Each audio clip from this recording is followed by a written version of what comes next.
Assalamualaikum warahmatullahi wabarakatuh. Oke, ketemu lagi sama gua Deroy di channel YouTube Deroy Tutorial. Di video kali ini kita akan sama-sama belajar cara tracing atau menggambar ulang di aplikasi CorelDRAW. Nah, belajar menggambar ulang ini bisa dikatakan pelajaran yang cukup penting untuk kita yang sedang belajar di aplikasi CorelDRAW. Karena cara ini adalah cikal bakal nanti kita dalam mendesain suatu objek atau suatu gambar ilustrasi jika kita bisa terus kembangkan. Nah, cara kita agar bisa terus berkembang dalam hal mendesain, maka kita harus sering belajar dan berlatih. Untuk metode belajarnya itu sangat beragam sekali. Salah satunya kalian bisa subscribe channel ini agar gak ketinggalan informasi-informasi penting yang channel ini berikan, dan agar teknik kita dalam mendesain itu bisa lebih optimal. Dan untuk yang sudah subscribe, saya ucapkan terima kasih. Berkat kalian saya makin semangat dalam memberikan konten edukasi ini. Oke, langsung aja kita mulai tutorialnya.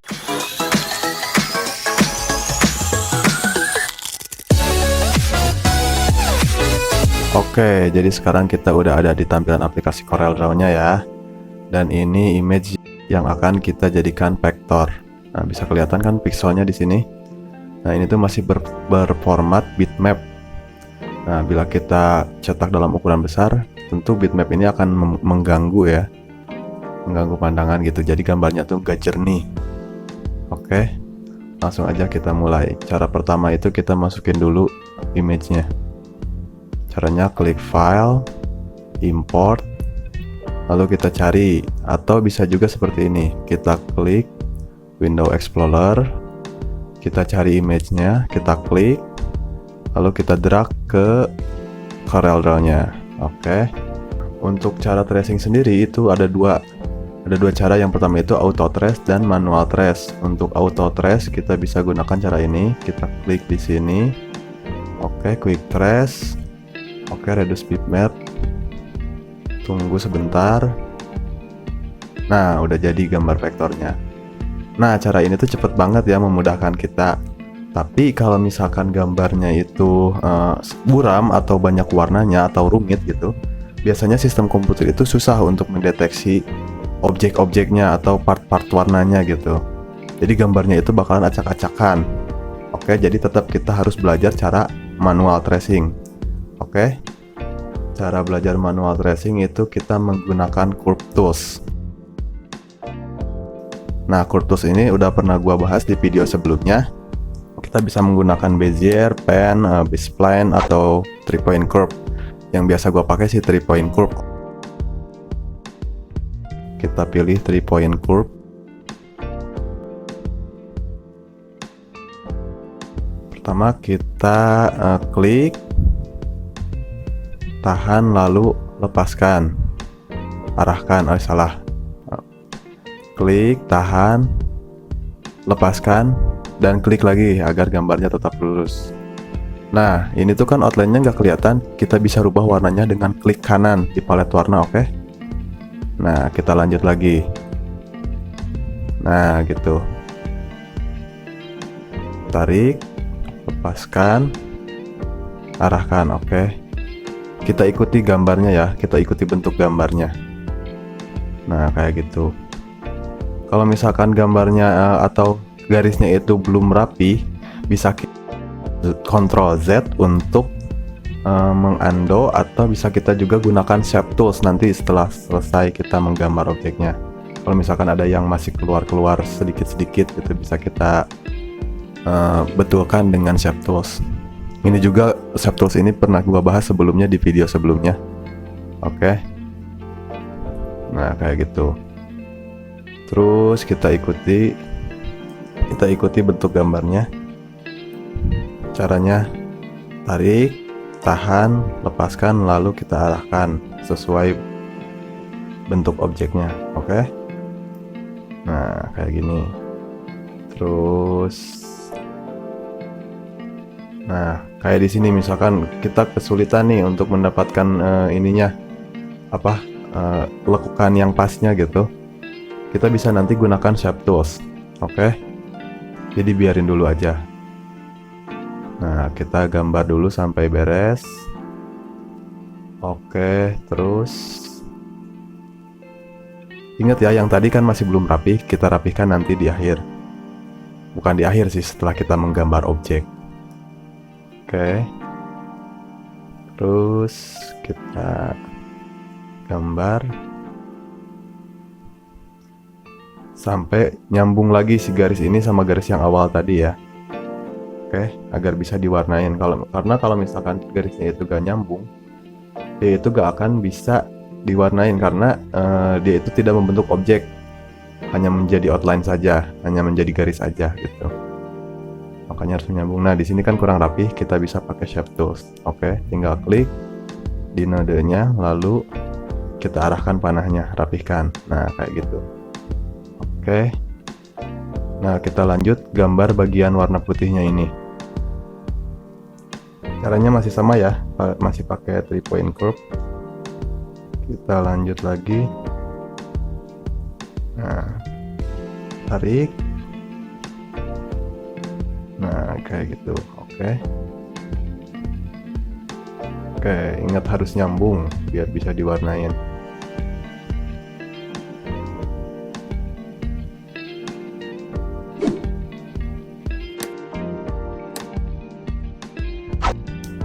Nah, di sini juga kan ini nih susah nih. Kita bisa gunakan shape tools atau kita bisa undo dulu. Terus kita bikin yang lebih kecil agar lebih bisa ngejangkau lekukannya gitu. Oke. Nah, kayak gini. Nah, sekarang kita gambar matanya. Oke. Nah, ini tuh proses ya teman-teman. Jadi biasanya kalau emang awal-awal itu kita masih agak kaku-kaku gitu ya. Sengaja ini gua buat pelan karena ya emang tujuannya untuk mengedukasi gitu, gak mesti cepet-cepet juga. Oke. Nah, nanti kalau misalkan kita terus pelajari, kita terus kembangkan gitu, kita bisa cepet kok terus kayak begini tuh. Oke, kita buat bagian selanjutnya. Masih sama pakai 3 point curve. Nah, kayak gitu. Kita paskan ke gambarnya ya. Oke. Nah, kayak gitu. Terus nah,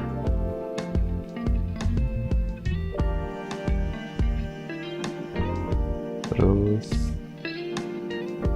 oke. Terus nah, kita ikutin aja gambarnya.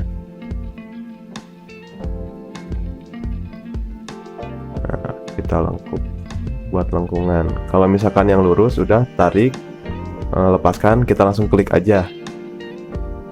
Oke. Nah, kalau ini kan tarik, lepaskan, kita arahkan dulu buat melengkung, membuat garis lengkungan. Kalau yang lurus kayak gini tuh udah langsung lepaskan, langsung kita klik aja. Oke, biar langsung lurus gitu, biar lurus. Oke, terus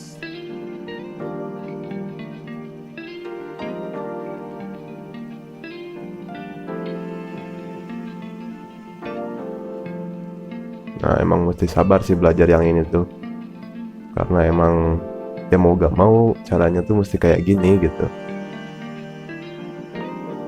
Bisa kita menggunakan auto trace, tapi dengan catatan gambarnya itu harus bagus, harus solid gitu, walaupun formatnya bitmap.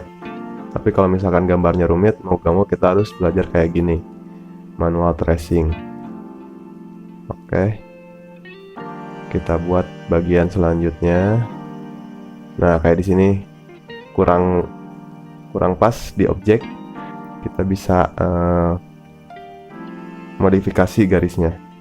Ingat ya, fungsi dari shape tools itu untuk mengedit atau memodifikasi suatu objek kurva gitu. Nah, kalau di sini tuh kita bikin kurva kan pakai kurva tools.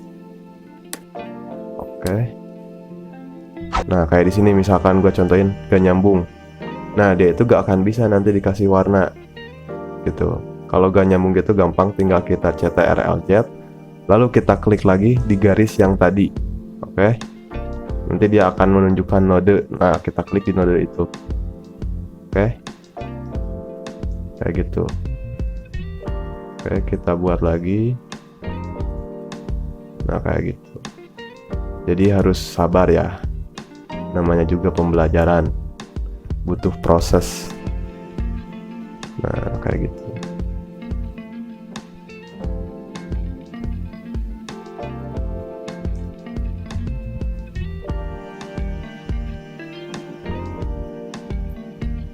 Nah nanti tuh kalau misalkan kita udah punya imajinasi sendiri, kita bisa kembangin, misalkan dari gambar ini bisa jadi kita modifikasi jadi gambar apa gitu yang beda gitu. Jadi tidak menjiplak. Kalau ini kan menjiplak atau menduplikat. Nanti kalau udah bisa tuh kita bisa buat karya sendiri gitu, gambar-gambar ilustrasi sendiri. Oke, makanya jangan lupa untuk terus belajar dan berkarya gitu.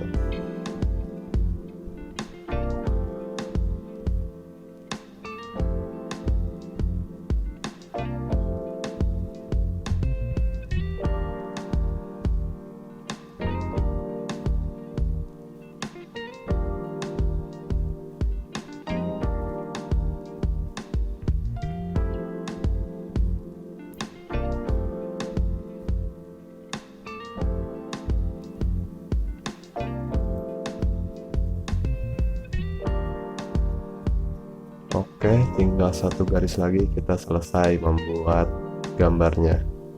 Nah, oke, selesai. Kita udah punya gambar vektornya ya. Memang lebih rumit dari tadi auto trace, tapi ini tuh sangat berguna. Makanya kita harus pelajari, oke? Selanjutnya kita kasih warna, kita ambil dulu bagian-bagian warnanya. Caranya kita klik yang di situ, lalu kita arahkan ke warnanya. Di sini ada 3 warna ya. Oke. Jadi kita warnain dulu. Warna hitam. Yang putihnya belum diwarnain. Warnain dulu warna putihnya. Oke. Nah, klik di situ di palet warnanya. Kita pilih dulu objeknya, lalu kita klik di palet warnanya. Oke. Kayak gitu ya.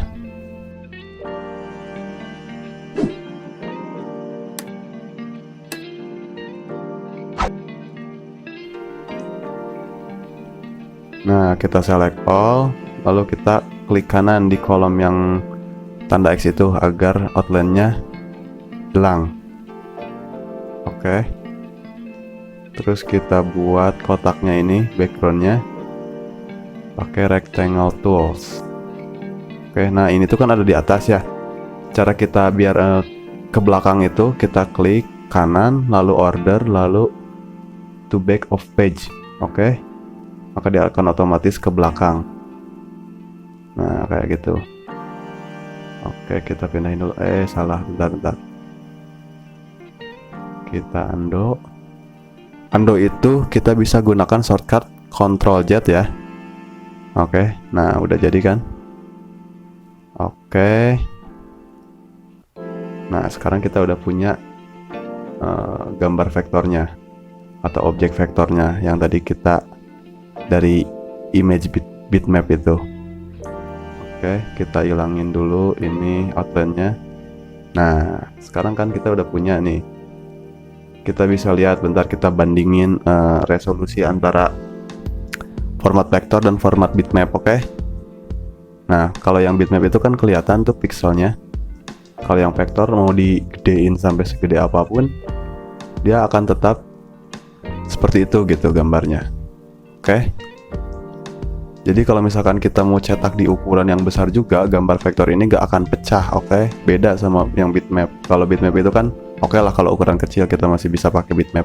Tapi kalau untuk ukuran besar, dia itu akan ngeblur atau pecah atau buram gitu. Oke. Oke, jadi selesai ya video tutorial tracing kali ini. Berikan komentar jika isi video ada yang kurang jelas atau ada yang ingin ditanyakan. Dan gue ingetin lagi buat yang belum subscribe, silahkan kalian subscribe dulu channel ini agar kalian gak ketinggalan informasi yang channel ini berikan. Dan jangan lupa juga buat like dan share jika memang video ini dirasa bermanfaat. Oke, akhir kata dari gue Deroy. Jangan pernah lelah untuk belajar dan terus berkarya. Assalamualaikum warahmatullahi wabarakatuh.